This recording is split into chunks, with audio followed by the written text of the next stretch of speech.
Channel satellite होकर आपके free DTH पर उपलब्ध होगा, जिसके प्रधान संपादक बबलू श्रीवास्तव। राजनीति से काम तक। सीसी न्यूज संवाददाता अजय चौरसिया। लखनऊ। 4 बाग union bank officer staff association का 7वां त्रैवार्षिक अधिवेशन कार्यक्रम हुआ। अभिजीत राय, सचिव, लखनऊ इकाई ने कार्यक्रम संबंधित जानकारी दी। And a concrete and specific line of action will be drawn to achieve these objectives. We are obliged to the leadership of UBOSA, UP and UK for providing us the opportunity to host this conference at Lucknow. Our Lucknow unit has tried his level best to enlighten us with his thoughts.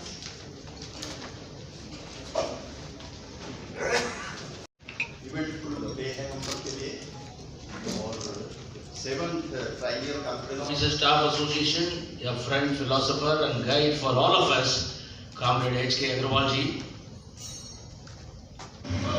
मैं गौरव गोयल, उत्तर प्रदेश एवं Uttarakhand union bank officer staff association का महासचिव बोल रहा हूँ। आज हमारी 7वीं त्रैवार्षिक अधिवेशन लखनऊ में हम संचालित कर रहे हैं।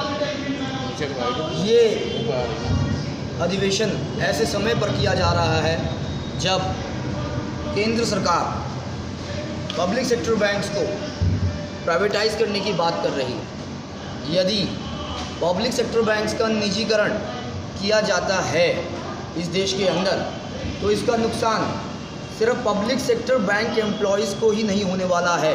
इस देश की जनता, जिसको पब्लिक सेक्टर बैंक्स ने आज तक पोषित फलित किया है, जब आप ICICI bank, axis bank, HDFC bank, Kotak Mahindra bank में खाता खुलवाने के लिए जाते हैं तो वहाँ पर मिनिमम बैलेंस की रिक्वायरमेंट 15,000 25,000 होती है। वहाँ पर गरीब आदमी को तो छोड़िए, आपके हमारे जैसे लोग भी अपना खाता मेंटेन नहीं कर पाएंगे। ये बात आपको समझनी होगी, लोगों तक पहुँचानी होगी। संगठन अपने स्तर पे संघर्ष कर रहे हैं, प्रयास कर रहे हैं। जंतर मंतर पे भी हमारा धरना प्रदर्शन हुआ था 21 तारीख को।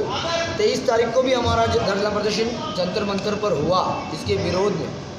आपको ये बात समझना होगा कि ये जो लड़ाई है, ये सिर्फ बैंक के अधिकारियों और कर्मचारियों की नहीं है, ये लड़ाई इस देश की आम जनता की भी है। क्योंकि जब कोरोना आया तो पब्लिक सेक्टर बैंक ही खोल के सबको पैसा दिए। 2-2 हज़ार रुपये प्रधानमंत्री जी ने दिए, पब्लिक सेक्टर बैंक ने दिए, लाइन लगा कर दिए। किसान बीमा की कोई निधि आती है, योजना की कुछ भी आती है, पब्लिक सेक्टर बैंक पैसा देते हैं। ये भी आपको समझना होगा। 10,000 रुपये PM स्वनिधि योजना में पब्लिक सेक्टर बैंक ने दिए। प्रधानमंत्री जनधन योजना में, जैसा कि अभी हमारे ऑल इंडिया महासचिव गणेशन जी ने बताया, पब्लिक सेक्टर बैंक ने 44 करोड़ अकाउंट खोले। आप सभी इससे वाकिफ है, छुपा नहीं है किसी से। प्रधानमंत्री जी ने, फाइनेंस मिनिस्टर ने पार्लियामेंट के पटल पे ये बात रखी है, बोला है कि पब्लिक सेक्टर बैंक्स ने बहुत अच्छा काम किया। 2 लाख करोड़ रुपए के करीब हम लोगों ने डिपॉजिट उस खाते में डाल दिया। प्रधानमंत्री जी की जितनी योजनाएं हैं, सरकार की जितनी योजनाएं हैं, पब्लिक सेक्टर बैंक सब करते हैं। जब हम ये सब काम करते हैं तो हम इसको वित्तीय समावेशन के तहत करते हैं। वित्तीय समावेशन में हम आर्थिक स्थिति नहीं देखते हैं। अगर आप देखेंगे पब्लिक सेक्टर बैंक कहीं गाँव में ब्रांच खोल के बैठा हुआ है, पहाड़ के ऊपर कहीं ब्रांच खोल के बैठा हुआ है। क्या आपको लगता है कोई ICICI bank, Kotak Mahindra bank जाके गांव में ब्रांच खोलेगा? क्या आपने देखी है ऐसी कोई शाखा?